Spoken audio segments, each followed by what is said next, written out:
اعوذ باللہ من الشیطان الرجیم، بسم اللہ الرحمن الرحیم۔ وہ نجاست جو نماز میں معاف ہیں، اس سے پہلے گزرا تھا کہ چند مسائل نماز کے احکام کے سلسلے میں تھے کہ کیسے نماز پڑھنا چاہیے، کن کن چیزوں کا نماز کی حالت میں پاک ہونا ضروری ہے، لباس کب پاک ہوگا کب نہیں، کیسے کیا کرنا تھا، وہ ساری چیزیں گزر چکی ہیں۔ آج یہ ہے کہ وہ نجاست جو نماز میں معاف ہیں۔ سوال 128، وہ نجاست جو نماز میں معاف ہیں کتنی ہیں اور کون سی ہیں؟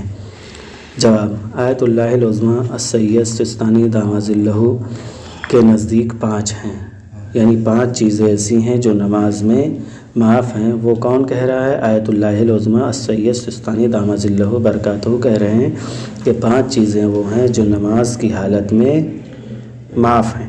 پہلی چیز کیا ہے؟ زخم یا پھنسی وغیرہ کا خون جو مسلسل بہہ رہا ہو وہ نماز کی حالت میں معاف ہے۔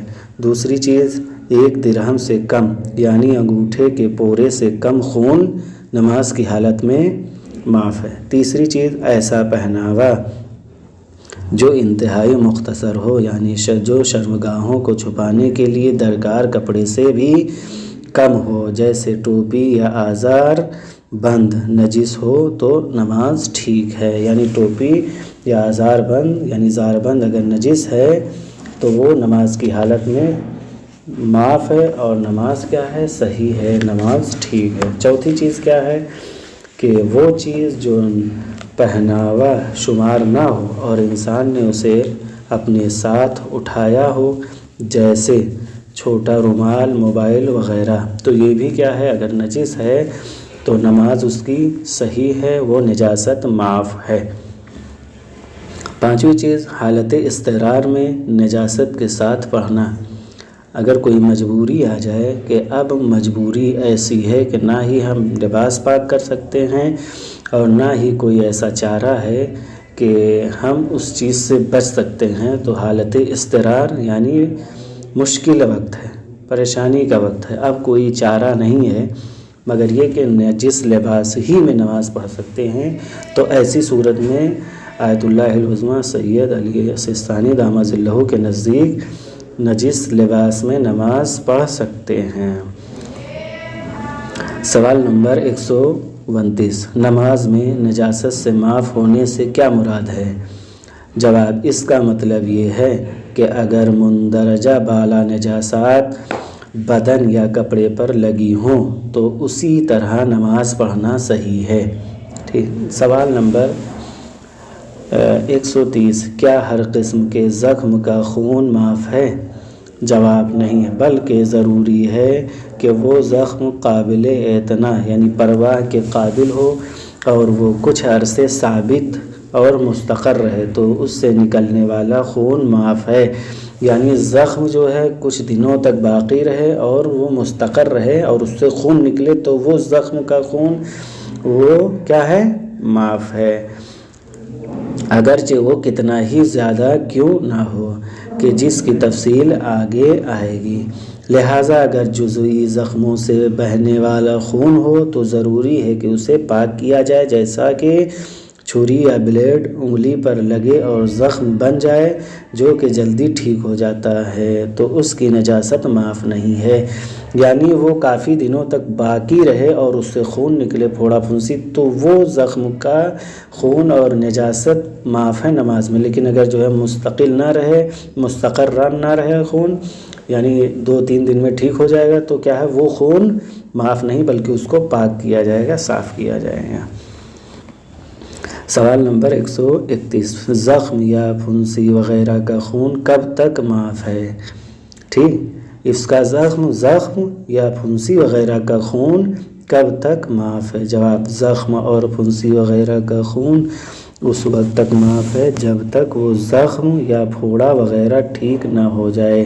نیز زخم یا پھنسی وغیرہ میں فرق نہیں ہے کہ خون داخلی حصے میں ہو یا خارجی حصے میں، یا ایسا باطنی جس کا خون ظاہر کی طرف بہے اور اسی میں سے بواسیر کا خون بھی ہے، داخلی ہو یا خارجی، یعنی زخم یا پھنسی وغیرہ کا خون اس وقت تک معاف ہے جب تک وہ خون اور جب تک وہ زخم اور پھوڑا پھنسی رہے اس وقت تک معاف ہے۔ اب وہ خون چاہے داخلی اندر ہو یا خارج میں بہہ رہا ہو تب بھی وہ خون کیا ہے؟ معاف ہے۔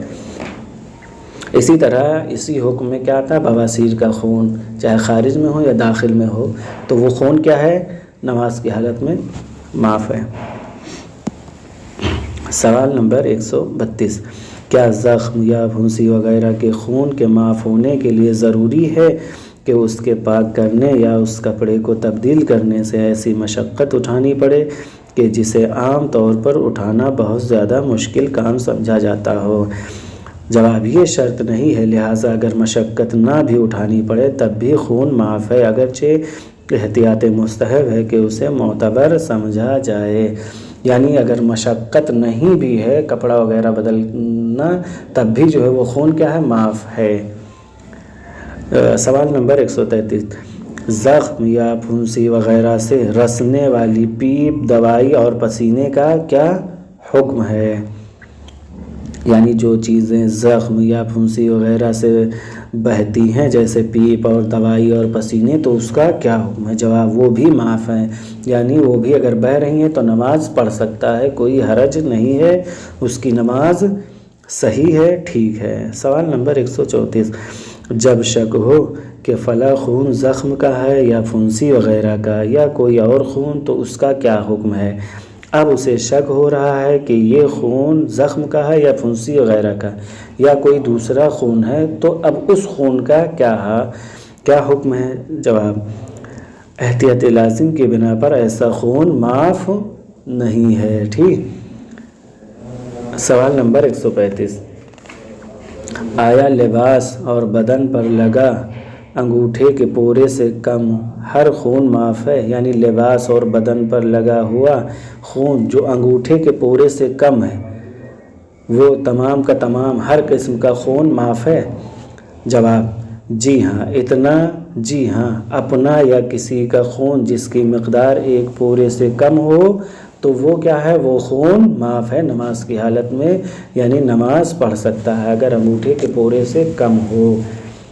لیکن البتہ اگر خون حیض، نفاس اور استحاضہ اس سے مستثنیٰ ہے، یعنی اگر وہ ہوں تو بے شک جتنا بھی کم ہو معاف نہیں ہے، یعنی حیض، نفاس اور استحاضہ کا خون چاہے جتنا کم ہو وہ نماز کی حالت میں معاف نہیں ہے۔ اور احتیاط لازم کے بنا پر نجس العین یعنی کتا، سور، مردار اور درندے بلکہ تمام حرام گوشت جانوروں کے خون کا حکم حیض کی طرح یعنی معاف نہیں ہے، یعنی نجس العین کا خون اگر ہے تب بھی وہ معاف نہیں ہے۔ سوال نمبر 136، اگر خون کے چھوٹے چھوٹے چھینٹے مختلف جگہ پر ہوں اور مل کر ایک پورے سے کم بنے تو آیا وہ معاف ہیں؟ یعنی ہمارے لباس پر، ہمارے بدن پر چھوٹے چھوٹے چھینٹے پڑ گئی ہیں خون کے، تو کیا وہ خون ملا کے پورا ایک پورے انگوٹھے کے ایک پورے سے کم ہو رہے ہیں تو اب کیا وہ خون نماز کی حالت میں معاف ہیں؟ جی، جواب کیا ہے؟ جی ہاں، معاف ہیں۔ اگر انگوٹھے کے پورے سے کم ہے تو وہ خون کیا ہے؟ معاف ہیں۔ سوال 137، اگر پورے سے کم خون میں تھوڑی سی پیپ یا پانی مل جائے تو پھر بھی معاف ہے؟ یعنی اگر ایک پورے سے کم خون تھا اور اس میں پیپ یا پانی مل جائے تو کیا پھر بھی وہ خون جو ہے معاف ہے؟ نہیں۔ جواب، اس صورت میں معاف نہیں ہے کیونکہ وہ پانی یا پیپ خون سے ملنے کے باعث نجس ہو گئے اور متنجس معاف نہیں ہے۔ سوال نمبر 138، اگر خون کے مقدار میں شک گزرے کہ انگوٹھے کے پورے سے زیادہ ہے یا کم تو اس کا کیا حکم ہے؟ اب بدن پر یا لباس پر خون لگا، اب اسے شک ہو رہا ہے کہ یہ خون انگوٹھے کے پورے سے کم ہے یا انگوٹھے کے پورے سے زیادہ ہے تو اب اس خون کا کیا حکم ہے؟ جواب، اگر پہلے وہ زیادہ تھا اور اب شک ہو رہا ہے تو معاف نہیں ہے ورنہ معاف ہے۔ یعنی اگر پہلے شک تھا کہ زیادہ ہے اور اب شک کر رہا ہے، ٹھیک، پہلے اس کو پتا تھا کہ یہ زیادہ ہے، لیکن اب شک کر رہا ہے کہ یہ انگوٹھے کے پورے سے کم ہے یا زیادہ ہے، تو اب ایسی صورت میں معاف نہیں ہے۔ لیکن اس کے الٹا تھا، یعنی پہلے کیا تھا؟ کم تھا، اب شک کر رہا ہے کہ کم ہے یا زیادہ ہے، تو ایسی صورت میں کیا ہے؟ وہ خون معاف ہے۔ سوال نمبر 139، تیسری نجاست یعنی وہ پہناوا لباس اتنا مختصر ہو کہ شرمگاہوں کو چھپانے کے لیے درکار کپڑے سے کم ہو، جیسے جراب، انگوٹھی اور چوڑیاں وغیرہ پر لگی نجاست کے معاف ہونے میں کوئی شرط ہے؟ یعنی اس میں جو نجس ہوتی، جیسے جراب ہے، انگوٹھی اور چوڑیاں، اس میں نجاست لگی ہوئی ہے، تو اس میں بھی کوئی شرط ہے یا نہیں؟ جواب نہیں، اس میں کوئی شرط نہیں ہے، البتہ احتیاط واجب ہے کہ وہ نجس مردار یا نجس العین جیسے کتا وغیرہ سے نہ بنائی گئی ہو۔ اس کے علاوہ اگر اس پر خون پیشاب وغیرہ بھی لگا ہو تو حرج نہیں ہے، نماز پڑھ سکتے ہیں ایسی حالت میں، لیکن یہ عین و نجاست سے نہ بنائی گئی ہو، عین نجاست سے۔ ٹھیک۔ سوال 140، چوتھی چیز جس کی نجاست معاف ہے اس کی وضاحت کریں۔ جواب، وہ چیز جسے نمازی کا لباس شمار نہ کیا جائے بلکہ کہا جائے کہ اس نے فلاں چیز اٹھائی ہوئی ہے، مثلا چھوٹا رومال یا موبائل وغیرہ۔ ٹھیک۔ سوال نمبر 141، پانچویں چیز یعنی حالت اضطرار مجبوری کی صورت میں نجاست کے معاف ہونے سے کیا مراد ہے؟ یعنی حالت اضطرار میں نجاست کے معاف ہونے میں کیا مراد ہے؟ معاف ہونے سے کیا مراد لیا ہے؟ جواب، اگر انسان کا بدن یا کپڑے نجس ہو جائیں اور انہیں پاک کرنا یا دوسرے پاک کپڑوں کا بندوبست کرنا اگرچہ زیادہ دشواری کے سبب ہی صحیح ممکن نہ ہو، یعنی وہ دوسرا لباس یا پاک نہیں کر سکتا ہے، تو اسی میں نماز ادا کر سکتا ہے۔ یعنی اگر اس کے پاس اتنا ہے نہیں کہ وہ وقت میں پہنچ سکتا ہے یا اس کو پاک کر سکتا ہے یا دوسرا کپڑا منگوا سکتا ہے، حالت مجبوری میں، حالت اضطراری میں ہے، تو اسی کپڑے میں وہ، اسی حالت میں وہ نماز ادا کرے گا۔ سوال نمبر 142، اگر فی الحال انسان مجبور ہو لیکن نماز کا وقت ختم ہونے سے پہلے نجاست کو پاک کرنا ممکن ہو تو آیا انتظار کرنا ضروری ہے؟ یعنی فی الوقت، اس وقت انسان مجبور ہے لیکن نماز کے وقت ختم ہونے سے پہلے وہ اس چیز کو پاک کر سکتا ہے، تو اب کیا نماز کے لیے پاک کرنے کے لیے یا نماز کا انتظار کرنے کے لیے اس کو انتظار کرنا پڑے گا یا نہیں؟ یعنی اتنا وقت ہے کہ وہ کپڑے کو پاک کر سکتا ہے، تو اب کیا ایسی صورت میں انتظار کر سکتا ہے یا نہیں؟ جواب، اگر وقت ختم ہونے سے پہلے پاک کیے جا سکنے کا اطمینان ہو تو ضروری ہے کہ تاخیر و انتظار کرے، ورنہ ضروری نہیں ہے۔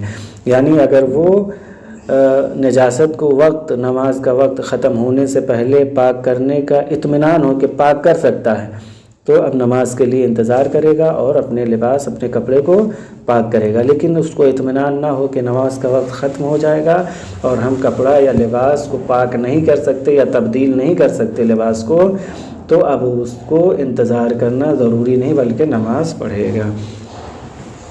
یا اگر بر وقت نجاست کے ساتھ پڑھنے کا سبب تقیہ ہو تو بھی انتظار کرنا ضروری نہیں ہے، یعنی تقیہ کی صورت میں تب بھی انتظار کرنا ضروری نہیں۔ سوال نمبر 143، دودھ پینے والے بچے کو پالنے والی خاتون کا لباس یعنی کپڑا اکثر اوقات بچے کے پیشاب سے نجس ہو جاتا ہے، تو کیا وہ اسی لباس میں نماز پڑھ سکتی ہے؟ ٹھیک۔ جواب، اگر اس کے پاس کوئی اور لباس یعنی کپڑا نہ ہو جسے پہن کر نماز پڑھ سکتی ہو اور اسی نجس لباس کو پاک کرنا یا دوسرے لباس کا بندوبست کرنا شدید مشقت کا باعث ہو تو اسی نجس لباس میں نماز پڑھ سکتی ہے۔ یعنی اس کے پاس کوئی اور لباس بھی نہیں تھا جسے وہ پہن کر نماز پڑھ سکے، یا اس لباس کو پاک بھی نہیں کر سکتی، دوسرا لباس بھی نہیں منگوا سکتی ہے اور بہت مشقت کے ساتھ بھی نہیں منگوا سکتی، تو اب ایسی صورت میں کیا کرے گی؟ وہ اسی لباس میں نماز پڑھے گی۔ وصلی اللہ علی محمد و آلہ الطیبین الطاہرین اللہم صلی علی محمد و علی محمد.